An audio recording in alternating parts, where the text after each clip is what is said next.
Yesu nakomeze ahimbazwe, Yesu nakomeze ashirwe hejuru, we mutangabugingo ukomeje kurinda ubugingo bwacu neza ndetse akarinda n'imibiri yacu neza. Umwanditsi wa Zaburi 124 yaravuze ngo Uwiteka iyaba atari we wari mu ruhande rwacu, ubwo abanzi bacu baduhagurukiraga baba baratumize bunguri. Ariko Uwiteka nahimbazwe, utaradutanze akazigama ubugingo bwacu n'imibiri yacu akayirinda neza, turamushimiye nahimbazwe. Yohani, ubutumwa bwiza ko bwanditswe na Yohani ibice 14 umurongo wa 18 haravuga ngo sinzabasiga nk'imfubyi. Iyo ni Yesu bivuga, ahubwo nzaba aho muri, hasigaye umwanya muto. Ab'isi nibabe bakimbona, ariko mwebweho muzambona, kuko ndiho namwe muzabaho.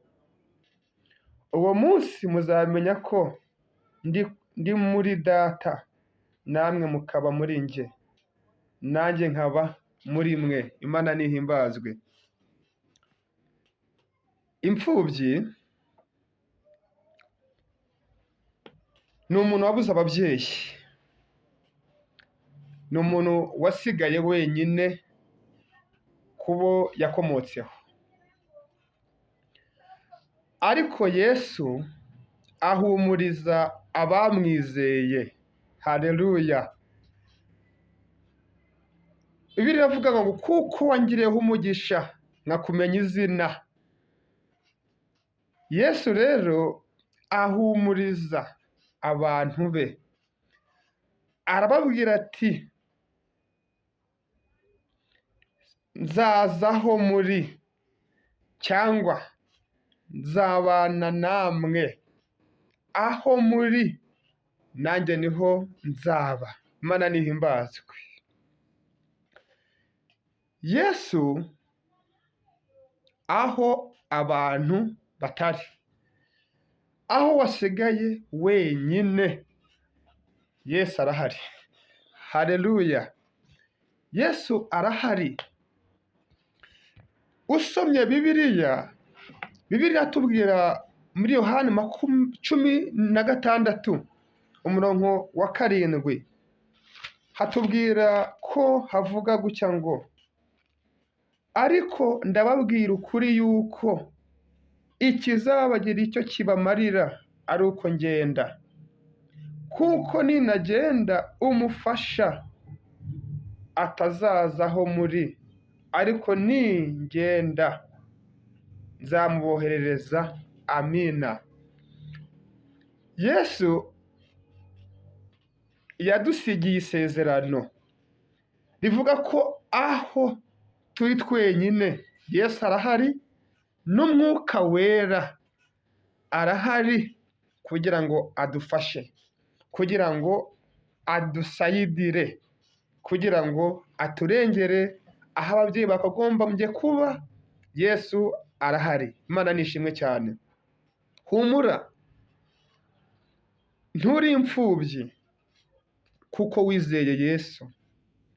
Humura, ibyo ubuze. Haleluya. Hari ibyo ababyeyi bakwiye kuduha nk'abana, ariko iyo badahari, haleluya, ibyo bakagombye kuguha, Yesu aravuga ngo nturi wenyine. Arakubwira ngo nturi imfubyi, hari umufasha witwa Umwuka Wera, na Yesu arahari kugira ngo adutabare. Imana iguha umugisha, Imana ikomeze kukuzigama. Imana nishimwe.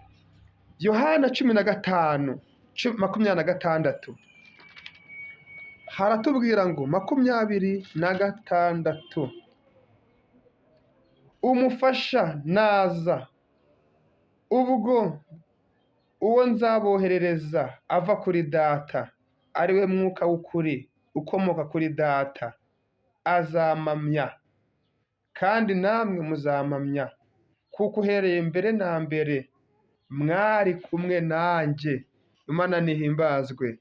Mwuka wera naza kuri wowe azakora iby'ubutwari, kandi naza kuri wowe uzamuhamya ubwira abandi, babwira ko agira neza.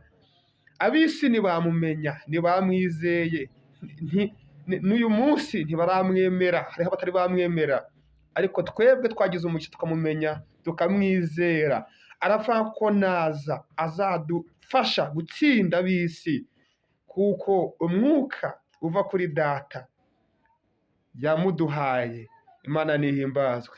Ndagusenya kugira ngo ukomeze kumwizera, ukomeze umwiringire. Aho ababyeyi batari, Yesu arakubwira ngo ntabwo uri imfubyi, ari kumwe nawe aho uzajya hose, azagufasha, azakuyobora, azaguha ibyo ababyeyi bawe bakagombye kuguha. Hari n'igihe uba ufite ababyeyi ariko bakaba batagukemurira ibibazo ufite, ariko Yesu arahari kugira ngo agufashe kuko wamwizeye. Komeza umwiringire, ntajya ahinduka, ntajya asaza, ntajya agira agace ko guhinduka. Ni uwo kwizerwa ibihe n'ibihe. Shalom, shalom.